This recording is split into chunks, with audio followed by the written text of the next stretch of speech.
the three realms of the dead, life between death and a new birth. Today I would like to return to the subject of an earlier lecture given here in Bern, and to pursue it further along the lines of what I am convinced must now be discussed among us.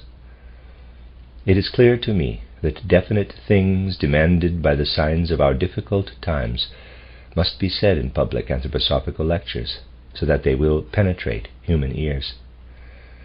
I am also convinced that definite spiritual scientific truths must now be spoken of among us. In the previous lecture to which I refer, I described the participation in earthly life of souls who have gone through the portal of death. We undertook to study the type and manner of the impulses of the so-called dead, who continue to participate in what is done by human beings here on earth, and how connections are made between the forces of the so-called dead and those of the living. Today I wish to say more about this. It must first be made clear that above all it is necessary for life between death and a new birth to be presented in a certain sense with images that have been taken from physical sensible life on this earth, and from mental pictures we acquire within this physical life on earth.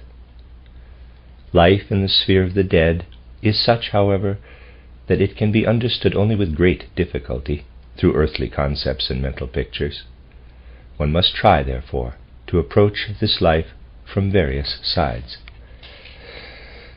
I would like to say that one such attempt was made just before the outbreak of this world catastrophe in the Vienna lecture cycle, in which I spoke about life between death and a new birth in relation to the inner forces of the soul. Today I would like to draw your attention above all to a domain that in a certain respect is and must be the primary concern for the human being in his earthly life. It must be a primary concern that this very domain is closed to the experience of souls who have gone through the portal of death. Think how much we have as earthly human beings through mental pictures that come to us from the mineral and plant realms.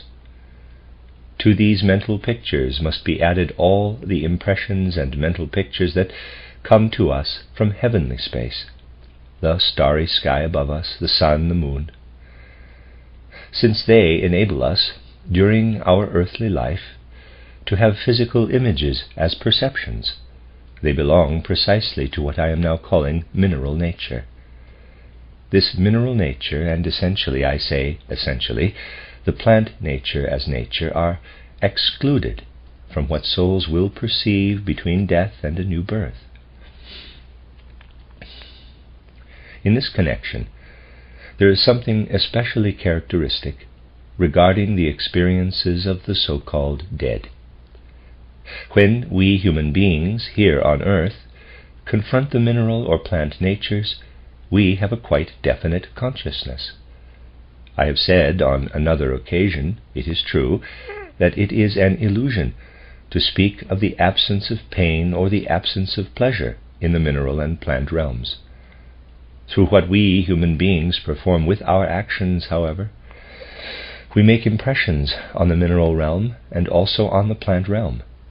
We can say with a certain justification that these realms remain without such impressions, without such activities as are spread by pain or pleasure, sorrow or joy.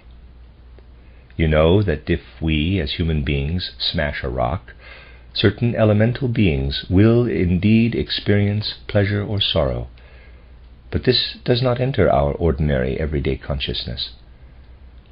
It can therefore be said that within the experience of an ordinary human being on earth, he must have the feeling that if he breaks rocks, if he undertakes any action within what is the mineral or essentially plant nature, he thereby causes neither pleasure nor pain in his environment.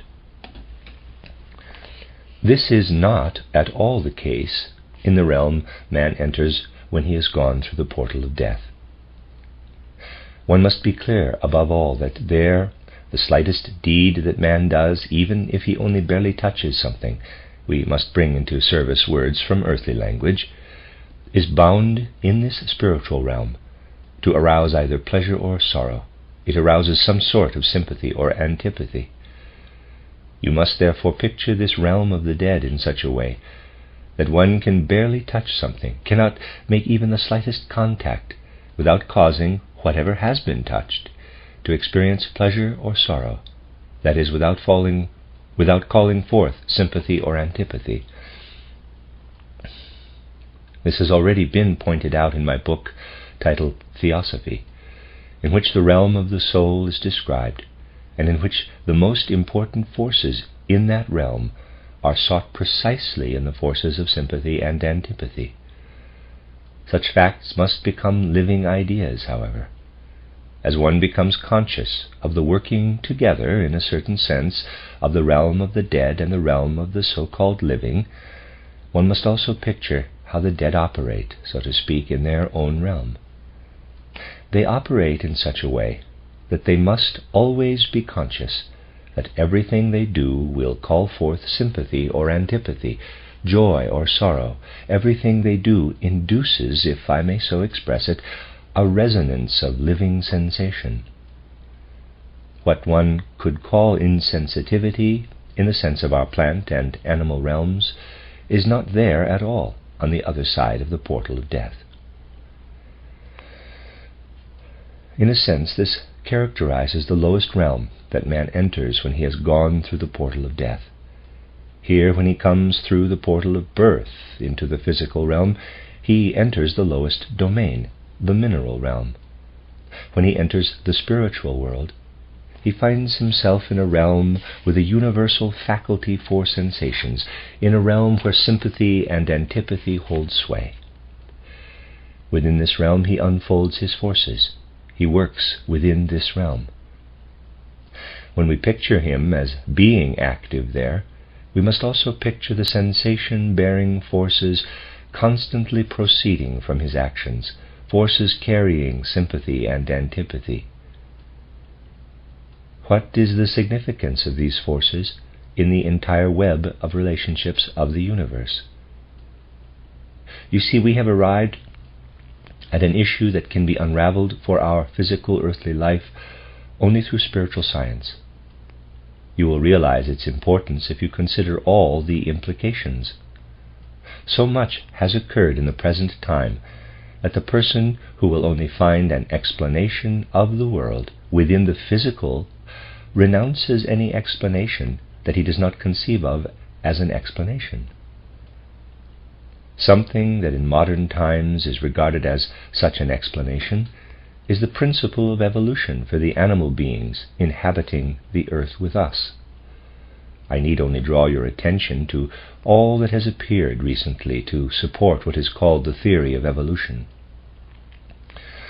One speaks today of the evolution of the animal world with a certain justification, in that it is believed that the animal world has evolved upward from imperfect beings to more perfect ones.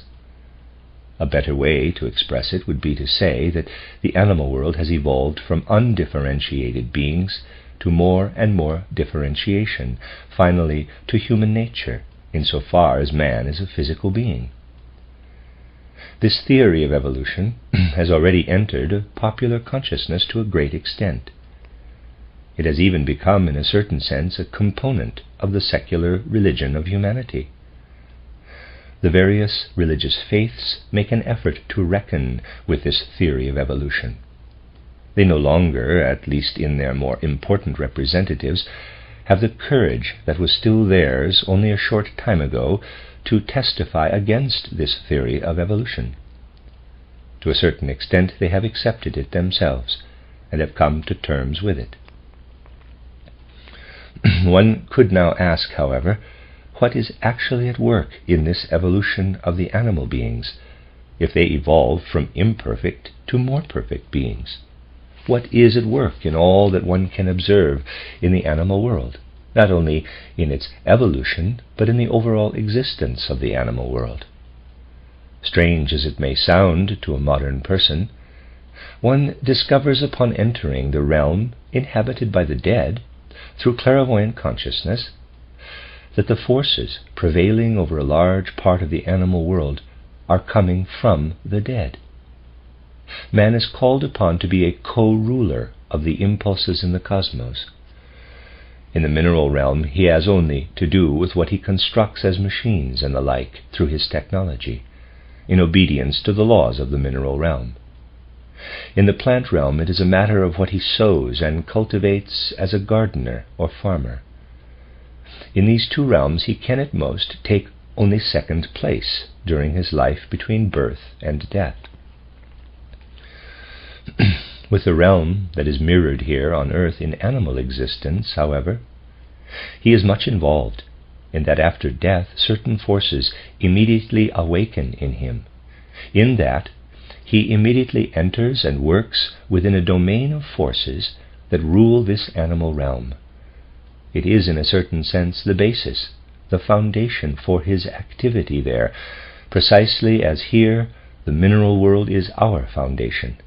It is the very ground, the soil, on which he stands. In our existence in the physical world, we have the plant realm rising from a ground provided by the mineral realm.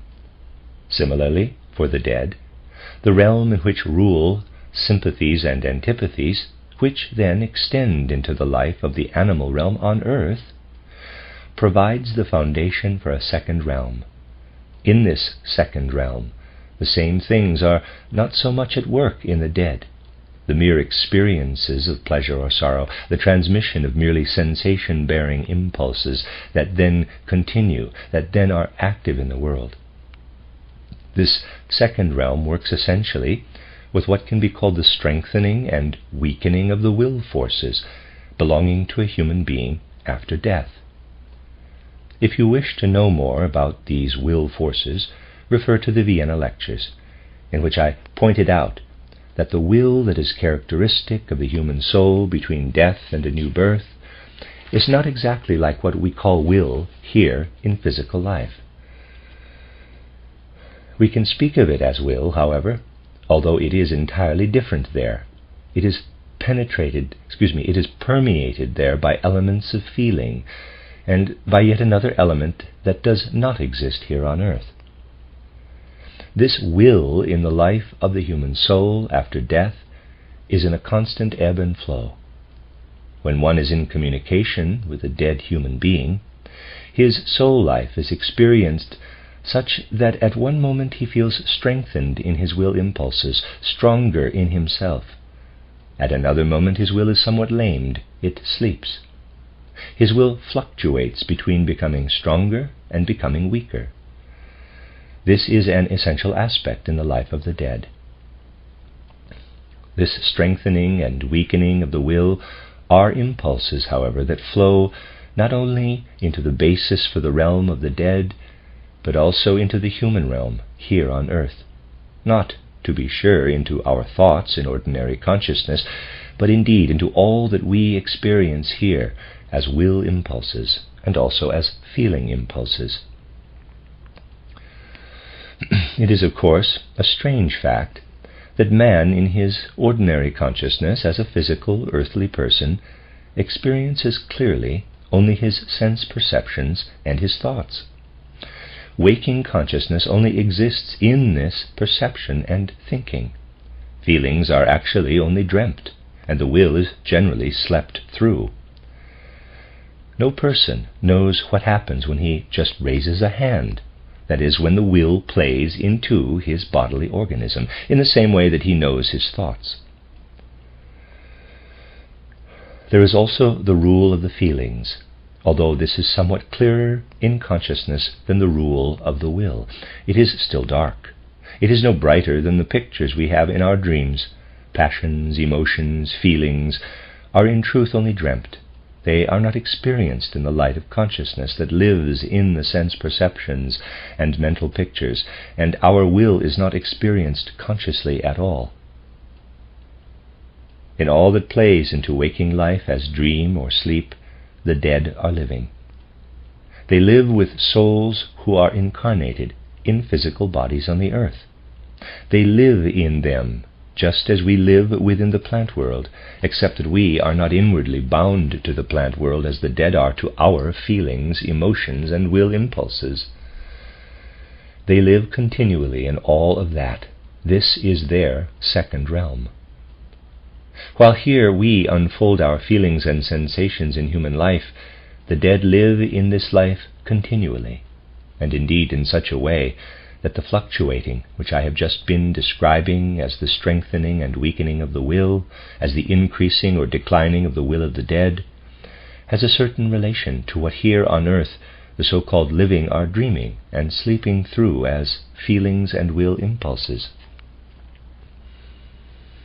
You can see, therefore, how little the realm of the dead is separated from our earthly realm, and what an inner bond there is between these two realms. As I have said, under normal conditions, with certain exceptions that I will mention later, the dead have nothing to do with the mineral and plant realms, but they have very much to do with what goes on in the animal realm. That is, in a sense, the ground on which they stand. They also have much to do with what goes on in the realm of human feeling and human will. In these realms we are not separated from the dead at all, but it is like this. When one goes through the portal of death and experiences the strengthening and weakening of the will, one can live with the so-called living in their physical bodies, though not with everyone. There is a definite law holds sway. One can live only with those to whom one is to some degree karmically related. Someone living here who is karmically a total stranger is not even perceptible to a dead person. He simply does not exist. The world that the dead person experiences has boundaries that were made by his own karma that had harnessed him here in life. This world is not limited only to souls who are still on earth. It extends also to souls who themselves have gone to the portal of death. This second realm thus embraces all the relationships a person has made karmically with those who are still on earth and other souls who, like himself, have already gone through the portal of death. This realm rises out of another realm that is common to the dead, a realm of animal existence, by which we must not picture earthly animals. I explicitly said earlier that our animals on earth reflect what exists in the spiritual world, that is, the group souls of the animals. In relation to the dead, we must think of the spiritual being of the animals. From this common soil, then, there arises for each and every dead person, in an entirely different sense from what is the case in our earthly realm, an individual karmic realm. One person has made this relationship, another has made that one. Only that by which karmic relationships are balanced is there from the human realm. Yet another law rules there. It shows us how this second realm is actually constituted. At first, whatever works on a dead person in this realm, in such a way that it strengthens or weakens his will forces, is limited to the circle of human beings in which he moved during his last earthly life, perhaps at first even during just a part of it. The individuals who were especially close to him, to whom he was especially related, who have passed through the portal of death, are now still the ones with whom he lives particularly intensely. The circle widens only gradually, to include persons with whom he had had only distant karmic relationships. For some this lasts but a short time, for others longer. One can scarcely tell from the way an earthly life has taken its course how it will be after death. Many personalities, many souls whom one would not have expected, appear in the sphere of the dead person, because from the physical life one can easily make a wrong assessment. There is a fundamental law, however, that the karmic circle gradually widens, and the whole process of becoming acquainted in this circle takes place exactly as I described it in the Vienna lecture cycle, where I dealt with life between death and a new birth. What I described there as an important element in the life of the dead is precisely this expanding life of will impulses. The will impulses are now, for the dead, what mental pictures are for the living, through which the dead person knows, through which he has his consciousness. It is extraordinarily difficult to explain to earthly human beings that a dead person knows essentially through the will, while the earthly human being knows through forming mental pictures. Obviously, this also makes it difficult to come to an understanding with the dead. This is a footnote to the reference to the Vienna lecture cycle that Rudolf Steiner has referred to a number of times. The German title of this lecture cycle is Inneres Wesen des Menschen und Leben zwischen Tod und neuer Geburt, which, if I may, is roughly translated as the inner being of man and life between death and a new birth. End of my aside. One can thus say that this realm entered by the dead as their second realm gradually widens. Later, this is always relative. For one, it happens sooner, for another, later. More distant karmic relationships are added to immediate ones. I mean this in the following way. When a dead person has spent a certain time in his life between death and a new birth, the circle of his experiences has widened and stretched beyond those souls, be they on earth or over yonder, with whom he had had particularly close karmic relationships. These souls now have karmic relationships apart from those of the dead person. It is like this. Person A has a certain relationship with person B, but not with person C. One sees how the dead person A lives with B as I have described, and expands his experiences beyond B.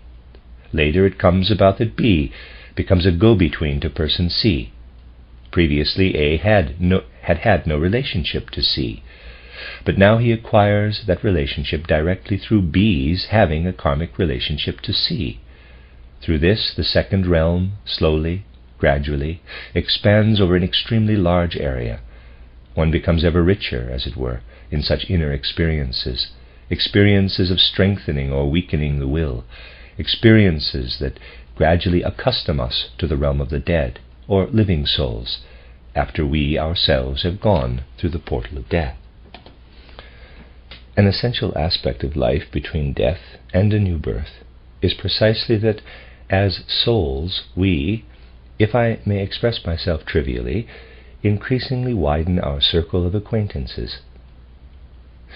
Just as here in earthly existence we widen our experiences between birth and death, just as here we acquaint ourselves with more and more of the world around us, so there we undergo more and more experiences that relate us to the fact that one senses the existence of other souls, that one knows that through some of the souls one experiences a strengthening of the will, through others a weakening. This is an essential part of our experience there. You can realize the actual significance of this for all existence, for all cosmic existence.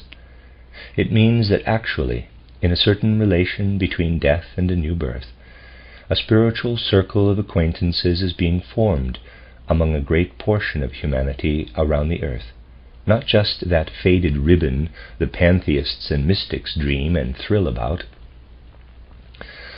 Really, if we look at what we experience between death and a new birth, we do not live all so far from human beings on earth. This is not an abstract bond, but a really concrete one. Just as here on earth the animal realm stands as a third realm above the mineral and plant realms, so across the threshold we perceive as a third realm the realm of certain hierarchies, a realm with beings who never experience earthly incarnations, but with whom we come into relation between death and a new birth.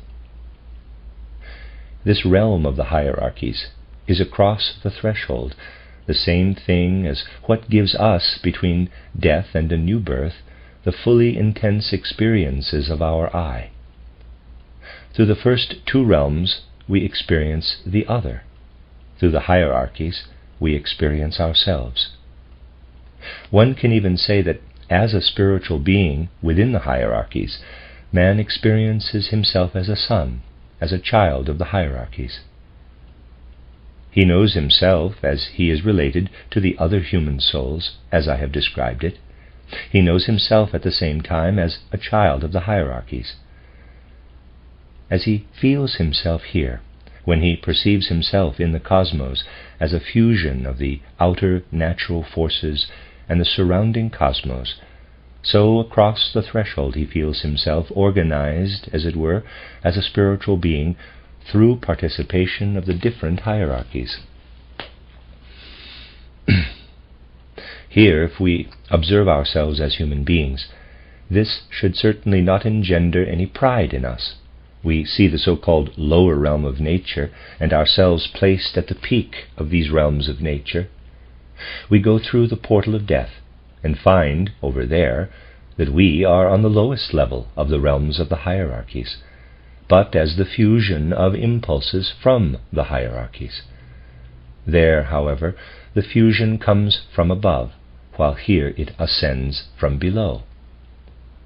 Whereas here our capital I is sunk into the physical organism, so that it is an extract of the rest of nature, there our spirituality is sunk into the hierarchies and is an extract of them.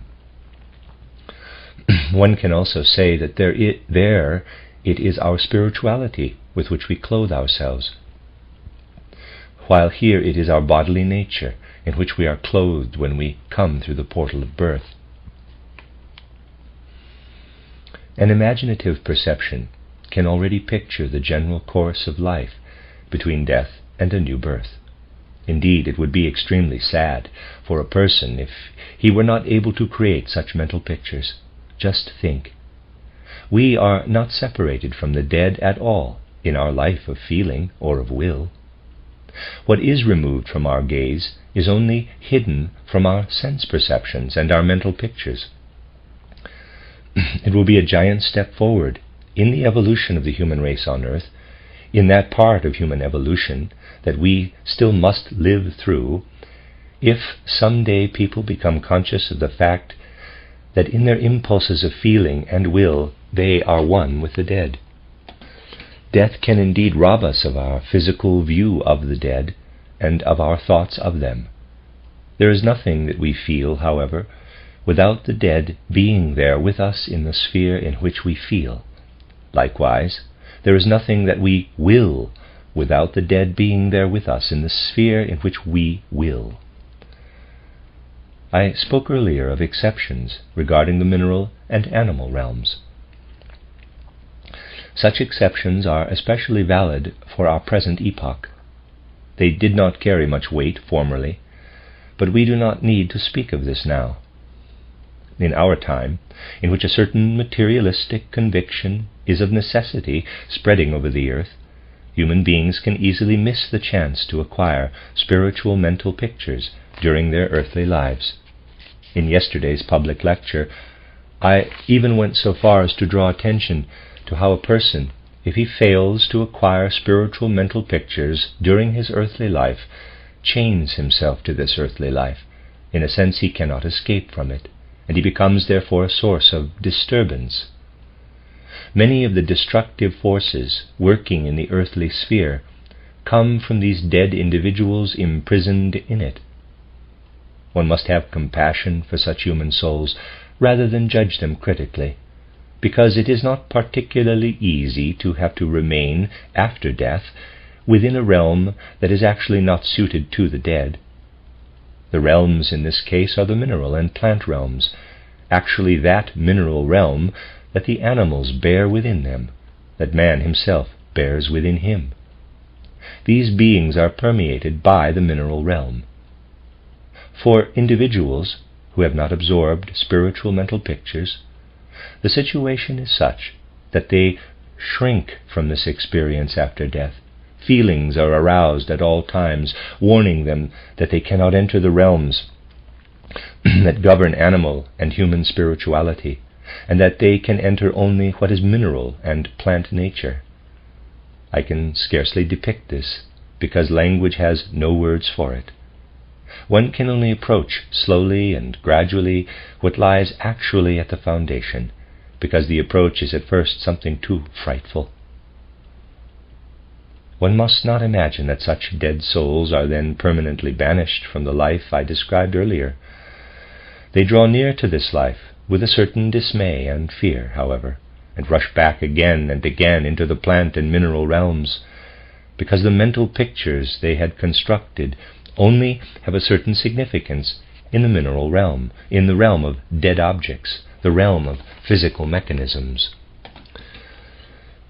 I consider it my main task today, through such mental pictures as these, to arouse in the consciousness and understanding of how the dead are participating in human evolution. One would really like to say these things today in public lectures, but one cannot, because people do not allow themselves such mental pictures unless they have already gone through something that has been communicated in our groups. By describing life between death and a new birth, particularly in its relation to earthly life, one satisfies, or said better, one is fulfilling the demand of our age. For a relatively long time our age has discarded the ancient instinctive mental pictures concerning the realm of the dead, and now humanity must receive new mental pictures. Humanity must free itself from abstractions about the higher worlds, and not merely speak of a kind of general spirituality. It must come truly to perceive what is at work as spirituality. We must be clear that the dead have not died. The dead are still living on and working in the historical process of human evolution. We must be clear that the forces that spiritually surround us are forces of the higher hierarchies, but also forces of the dead. The greatest illusion that future humanity could entertain would be to believe that the social life on earth that people develop among themselves through their feelings and their will happens merely through earthly arrangements, with the exclusion of the dead. This simply is not possible, because the dead are already participating within feeling and willing.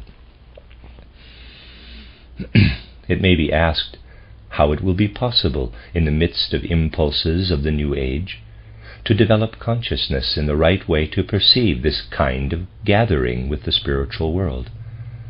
The evolution of humanity is proceeding in such a way that man in his physical body, with his ordinary consciousness, is increasingly cut off from the spiritual world. It was in order that man shall once again, as physical man, find the right access to the spiritual world that the mystery of Golgotha took place in earthly evolution. The mystery of Golgotha is not only a one-time event, and as such the greatest single event in all of earthly evolution. It is also a continuing event, an impulse that continues to be active. Humanity must do something to allow this force to work on it in the right way. For a long time I have been emphasizing that the task of our spiritual science is connected with the impulse of Golgotha, that spiritual science must exist in a certain way for the impulse of Golgotha to be understood in the right way in our age and in the immediate future. You can be sure that as an earthly science that has become at the same time the world religion, natural science will gain greater and greater influence.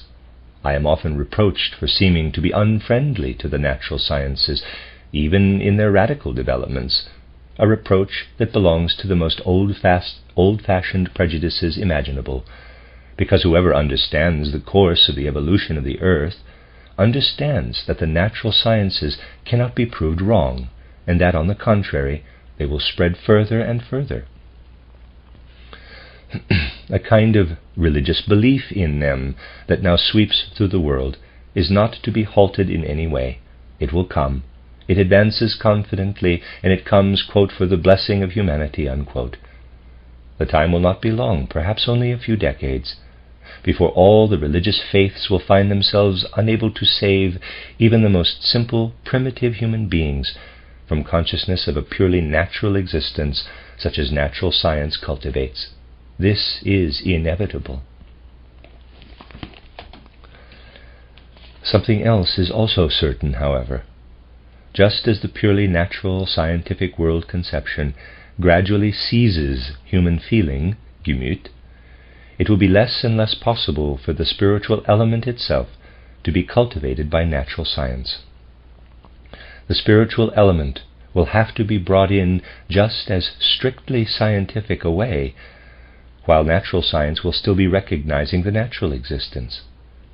Knowledge of natural existence will become more and more necessary for the fulfillment of those tasks that man in the future will have to undertake between birth and death. Whatever will lift him toward the spiritual world, however, will have to come to him from a spiritual science. There is now a fundamental impulse in the widest circles to grasp the mystery of Golgotha. This could be seen in earlier epochs, but it is especially apparent in our own time. Today one can already say that the greatest enemies to grasping the Christ impulse are the priests and clergy of the various religious faiths, no matter how strange this may sound. What keeps humanity furthest from the Christ impulse is the way in which the clergy and the theologians interpret this Christ impulse, because they are far from understanding what it actually is. It is not my intention today to say essential things regarding the Christ impulse. We have already compiled a great deal about it in the course of time, and will continue to do so. I would like to bring one aspect before you now, because it seems especially important at the present time, namely that human beings need to perceive that the Christ impulse must, in the most profound sense, be dealt with differently from other historical impulses. People see that this is so, but they constantly make all kinds of compromises. They speak half-truths. They do not have the courage for the whole truth.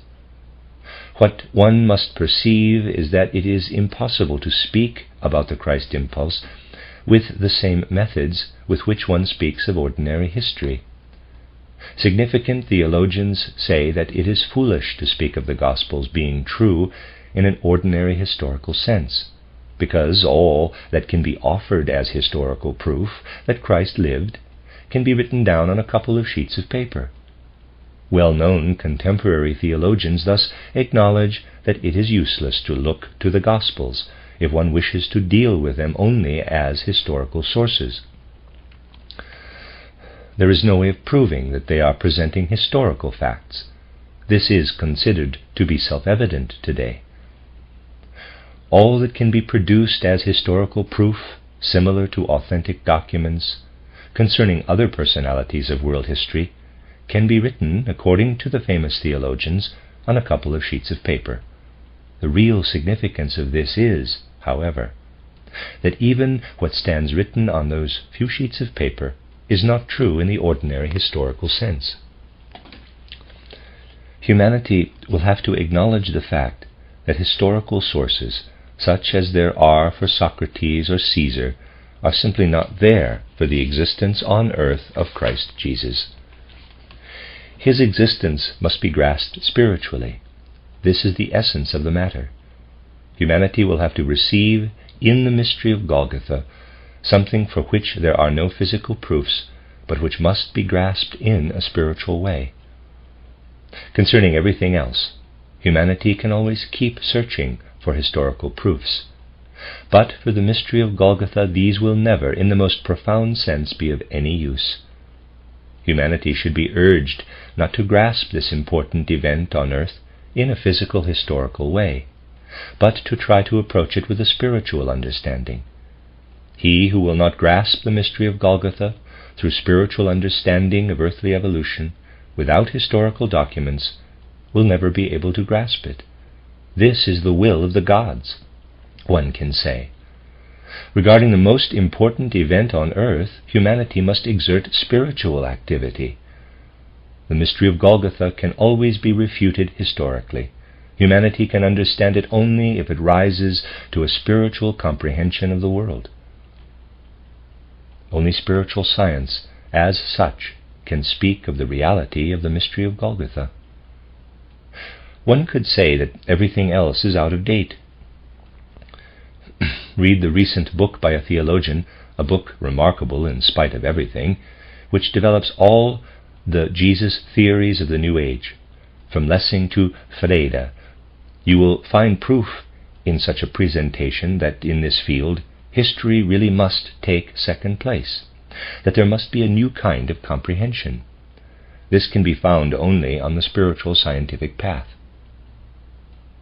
We must understand this, my dear friends. And now in our time, the moment has come when human beings will really be able to experience in a spiritual way the further activity of the mystery of Golgotha.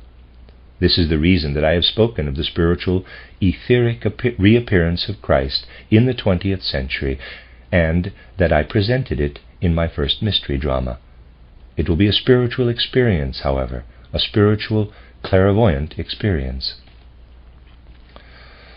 There is thus an inner relationship between the mystery of Golgotha and the necessary ascent of humanity, starting from our time to spirituality. Truly, from this time on, human beings must rise to a certain spirituality. They must grasp in this coming time that the mystery of Golgotha can be comprehended further only by spiritual activity, that Christianity must have an essentially spiritual continuation, not just an outer continuation through historical traditions or more historical research. I hope that what I have just said will not be taken in an abstract sense, so that someone will think, if he picks up one or two concepts about the significance of the mystery of Golgotha, that he has done everything that needs to be done. It so often happens that way. No, one must approach these things fully concretely. One must not only build mental pictures about the Christ and his activity, but one must also be able to find in a certain way the realm of Christ within the earthly realm. Christ descended into the earthly realm, and one must be able to find his domain. Natural science, if it has someday developed to its highest level of perfection, will offer a picture of the world as it could come to be without the help of the mystery of Golgotha. Natural science will never, of itself, come so far during earthly evolution that a physicist or biologist will be able to speak of the mystery of Golgotha from his presuppositions. All science, however, will gradually, in so far as it deals with what goes on around us between birth and death, become more and more a natural science. Beside this, spiritual science will be drawing its content from the spiritual kingdom. The question now, however, is to find not just a science, but a way to stand within the spiritual realm, so that we do not find only nature. In nature we will never find the Christ impulse. How are we to find a way, actually, to place ourselves within the spiritual realm, not merely to have knowledge of it? You recognize from what I have been saying that the consciousness of modern and particularly of future humanity will become a merely natural consciousness, a consciousness of entirely natural facts. But that, in addition to this, another consciousness must be added. An entirely different consciousness must be added. For this new consciousness, the necessity of comprehending the mystery of Golgotha as a spiritual fact will be, as it were, only the highest peak. The same approach as is needed for the mystery of Golgotha, a readiness to penetrate through to the spiritual element in things, will have to extend through the rest of life. This means nothing other than that beyond a purely natural view of things, there must enter human consciousness an entirely different view of things. This view of things will come, and must come, when man learns, just as he now beholds the world of the senses through his sense perceptions, to observe just as consciously the course of his destiny in the world, in great events and small. What do I mean by this? Today man pays little attention to the course of his destiny. Consider some extreme cases, however. I will relate just one to you, which will show you what I mean.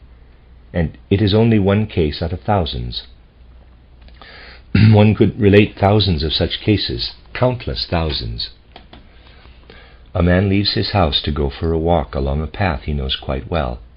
It takes him up a mountain slope to a rocky place from which there is a beautiful view. He has often gone to enjoy this view. It is his usual walk. On this day, while he is walking, a thought suddenly strikes him as if out of the blue. "Watch out! Look out!" He hears an inner voice, not as an hallucination, but in the spirit, saying, "Why are you going this way? Can you not miss this pleasure just once?" He hears this in the spirit.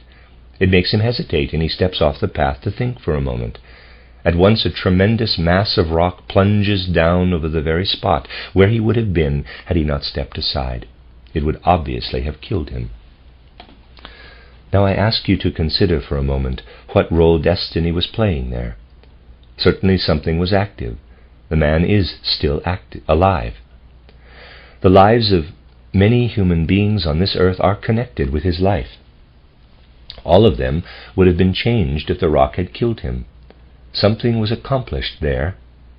If you try to explain it by natural laws, you will never arrive naturally at the act of destiny that took place there. Certainly you can explain by natural laws how the mass of rock came to be loosened, how the man could have been killed when the rock suddenly fell across his path, and so on. In all that can be said about the matter, however, from the standpoint of natural laws, the laws of destiny are nowhere to be found. It has nothing to do with them. I have related to you an extreme case, but our lives are composed of just such things, insofar as our lives are a matter of destiny. It is just that man does not notice it. He pays no attention to these things. He does not notice these things as he notices what is conveyed to him through his senses as natural facts.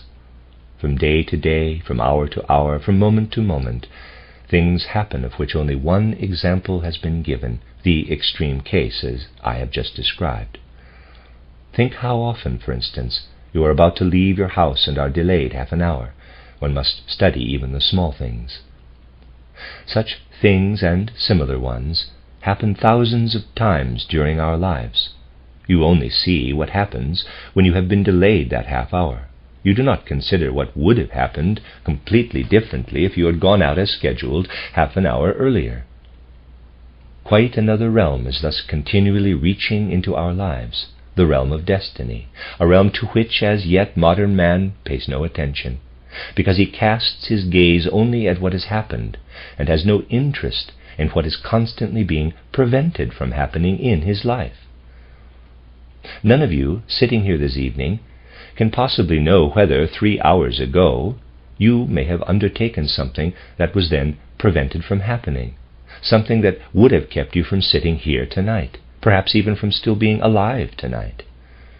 You see only the thing for which spiritual impulses were already gathered in manifold ways, through which the thing did occur. You do not usually consider with ordinary consciousness that what you do in life is a result of participating spiritual impulses. Once you begin to grasp this fact, once you realize that there is a realm of destiny just as there is a realm of nature, you will find that this realm of destiny is no poorer in content than the realm of nature. Into this realm of destiny, however, which reveals itself, I should like to say, with particular clarity when some extreme incident occurs such as I have just related, becoming obvious to the human intellect, into this realm of destiny works what I was describing earlier this evening. Into the feelings and into the will impulses through which destiny moves are working the impulses of the dead.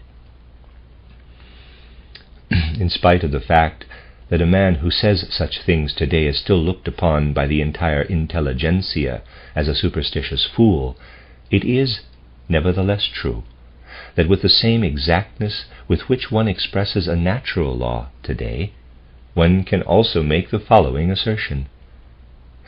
When someone has heard such a voice, it is this or that dead person who has spoken at the behest of one or another hierarchy. Furthermore, from morning till evening, and especially from evening till morning during our sleep, the impulses of the dead are constantly working into us, together with the impulses of the spiritual hierarchies who work in our destiny. I would like to mention something here. You know already about the daimon of Socrates, and what Socrates, that wise Greek, said about it, that everything he did under the influence of his daimon. I spoke of this Socratic daimon in my small book titled The Spiritual Guidance of Man and Mankind, in my recent book titled Riddles of the Soul. The second chapter speaks of that learned individual Dessoir, and you can see what he had to say about such things. I drew attention there to Socrates' daimon. It was a matter of Socrates coming to consciousness of something that is active in all human beings. Before the mystery of Golgotha, certain beings directed what the dead were to carry into human life. These beings lost their power at the time of the mystery of Golgotha, and the Christ impulse took their place.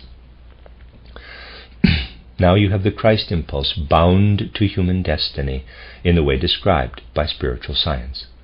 The forces, the impulses of the dead work as I have described into the sphere of our will and feeling. The dead are active, but they also experience strengthening or weakening of their own will. This whole realm is an earthly realm just like the realm of nature. Since the mystery of Golgotha, however, the Christ impulse is living within it. Christ is the directing power in this realm that I have described. One will, therefore, have to found a science of the mystery of Golgotha. It will have to be known in the future that just as the world of natural facts permeates our world, so also a realm of destiny permeates it as the opposite pole. This realm of destiny is still scarcely noticed today. It will have to be studied in the future, just as fully as the realm of nature. When one does so, one will know that in this realm of destiny one is bound up with the dead. One will know that this realm, which we have in common with the dead, is at the same time the realm of Christ. Christ descended to earth to unfold his influence through the mystery of Golgotha, in order to share with human beings on earth what we have in common with the dead, insofar as the dead are active in the earthly sphere. I refer now not to exceptional incidents, but to normal cases.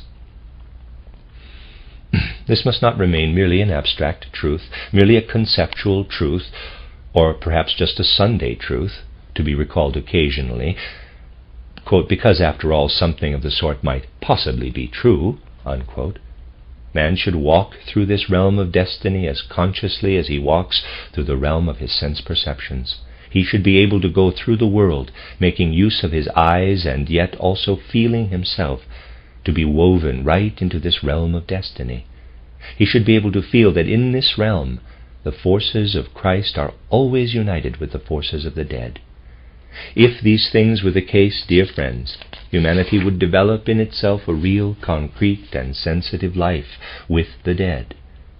One would experience, if one felt this or that, or engaged in this or that one is united with loved ones who have already passed on. Life would become endlessly enriched.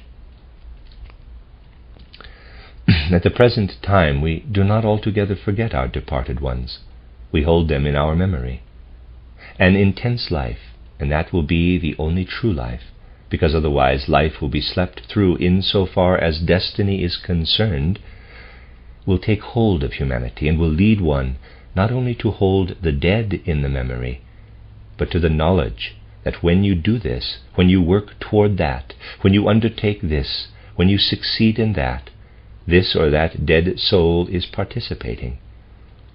Our bonds with the dead are by no means severed by death. They continue. This enrichment of life is the prospect for humanity in the future of the earth. In this fifth post-Atlantean epoch, humanity is actually evolving in the direction I have been describing. And truly, humanity will not be able to survive the sixth epoch if people do not begin to feel these things in the right way, unless they take the reality of destiny into their consciousness just as completely as they now absorb the reality of natural occurrences. We must perceive concretely the connection of the mystery of Golgotha with the problem of death. This is what I wished to point out today. This is something that is intimately related to what must now enter the consciousness of humanity, because among the many things lost by humanity is the possibility of still experiencing true reality in the feeling and will impulses. Human beings have gradually been lulled into a great illusion, namely that they can shape this earthly life according to earthly laws. This is the greatest illusion to which humanity can succumb. We find its radical extreme, for example, in the purely materialistic socialism, which arranges everything according to economic laws, in other words, according to purely physical laws. Obviously, materialistic socialism would never accept the idea that when we human beings do the smallest deed among ourselves, the dead are participating. Socialism is the extreme in one direction. At the opposite pole is the extreme of which all so-called idealists now dream, to create, without regard to anything spiritual, purely programmatic organizations throughout the world, both domestic and international, to promote programs through which supposedly all war will be abolished.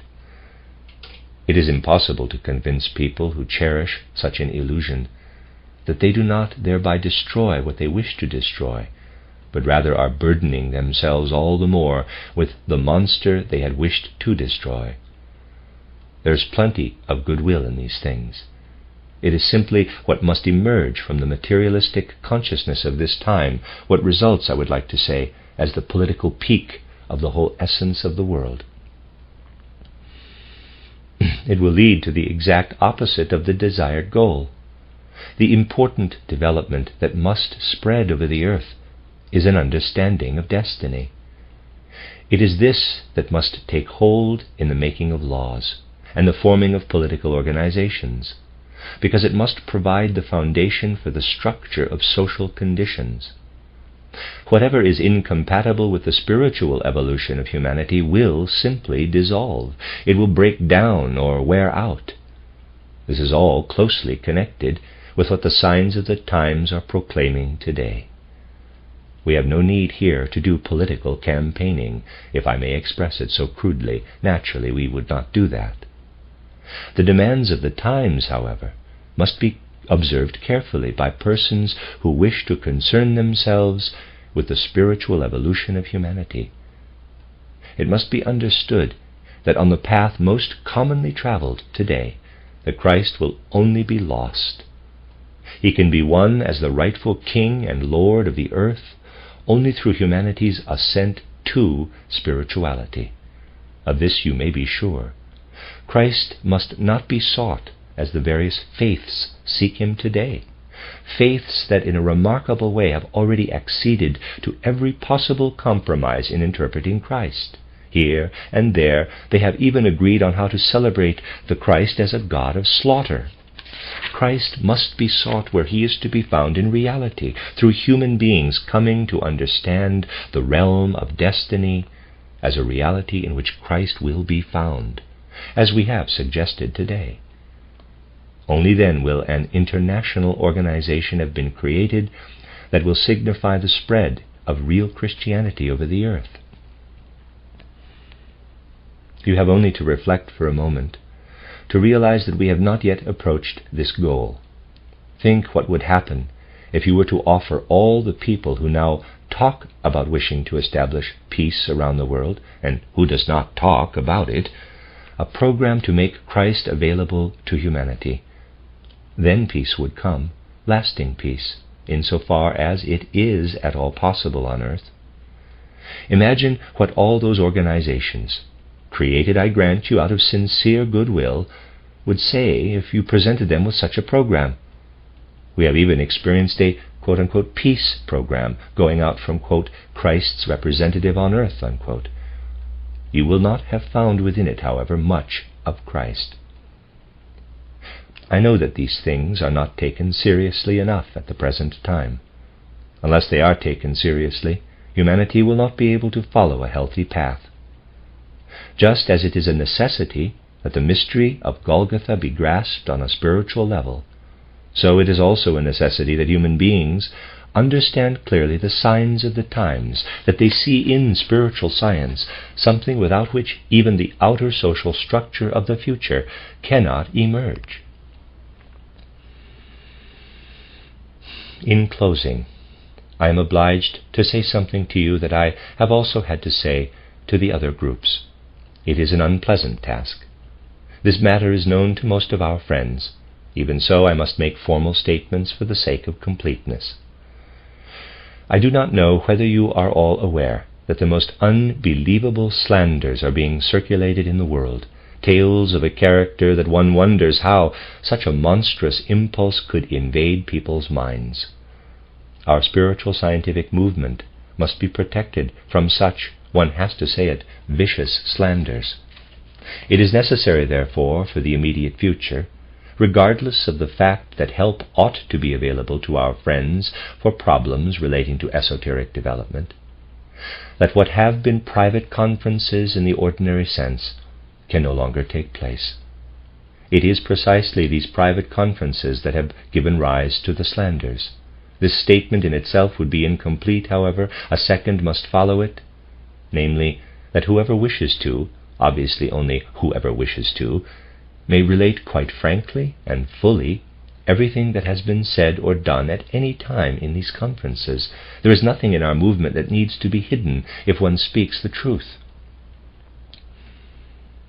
I am obliged to take these 2 steps. Give me a little time, however, and I am sure other ways and means will be found by which to allow everyone their spiritual scientific rights.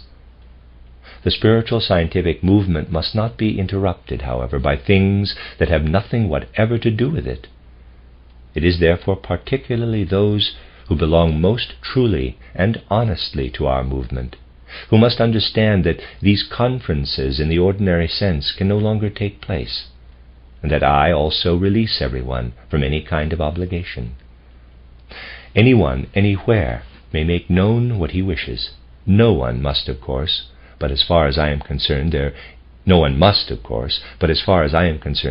no restriction, for there is nothing that cannot be told if one reports the reality, the truth. In order that the truth may be established, however, both requirements must be fulfilled. It gives me much sorrow to have to take these measures. I know, however, that the friends who stand closest to our movement will fully perceive its necessity and will be in complete agreement with it. We need to be conscious now of the seriousness of our present situation. For this reason, such a gathering as this is for me a particularly important, serious event, especially now in this catastrophic time. I hope we can be truly permeated by the consciousness that we need to stand together in support of our anthroposophical cause, to stand together in the spirit. Even if, for the time being, we find we are not able to meet together in space, let us remain together in spirit. This is the wish I would express as I part from you. We have been together in space. Now, perhaps for a time, we must be together only in the spirit.